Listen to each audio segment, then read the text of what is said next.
Hello guys, ഇതേ dinner കഴിക്കാൻ പോവാണ് കേട്ടോ. എന്തൊക്കെയാണെന്നല്ലേ, നല്ല ചൂട് ബീഫ് കറി, പിന്നെ അവിയൽ, പിന്നെ ഇന്നലത്തെ ഇത്തിരി കക്കായിറച്ചി നമ്മൾ നോർമലി മസാലയൊക്കെ ഇട്ടിട്ടാണല്ലോ ഇങ്ങനെ മുരിച്ചെടുക്കുന്നത്. ഇതങ്ങനെയല്ല കേട്ടോ, തേങ്ങയൊക്കെ അരച്ച് ഒരു അരപ്പൊക്കെ റെഡിയാക്കി നമ്മൾ തോരൻ പോലെയാണ് ഇത് ഉണ്ടാക്കിയേക്കുന്നത്. നല്ല അടിപൊളി ടേസ്റ്റാണ് കേട്ടോ. നമുക്ക് കഴിച്ചു നോക്കാം. പിന്നെ ഒരു കാര്യം പറയാൻ മറന്നുപോയി കേട്ടോ, ഈ കക്കായിറച്ചി എൻ്റെ ഒരു ഫ്രണ്ട് എനിക്ക് കൊണ്ടു തന്നതാണ് ഇന്നലെ രാവിലെ. നല്ല ചൂട് ചോറ്, എല്ലാം ചൂടാണ്, ഇപ്പോൾ ഉണ്ടാക്കിയതേ ഉള്ളൂ. നമുക്കിത്തിരി ബീഫും അവിയലും എല്ലാം കൂടെ ചേർത്ത് ഇത്തിരി കക്കായിറച്ചിയും കൂടെ വെച്ച്. നല്ല കക്ക ആണോ?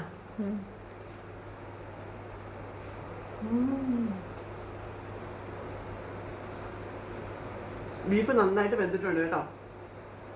ഞാൻ പിന്നെ ബീഫ് വാങ്ങിച്ചു കഴിയുമ്പോൾ അത് അവർ കടയിൽ നിന്ന് നുറുക്കി തരുന്നത് കൂടാതെ ഞാൻ ഇത്തിരി കൂടെ ചെറുതാക്കും, ഇത് ഈ ഒരു പരുവത്തിൽ. അപ്പം അത് പെട്ടെന്ന് മസാലയൊക്കെ പിടിച്ച് നല്ല ടേസ്റ്റ് ആയിരിക്കും. വെന്ത് ഒരു ടിപ്പല്ലേ, നന്നായിട്ട് വെന്ത് ഇനി ഇത്രയും വേവണം.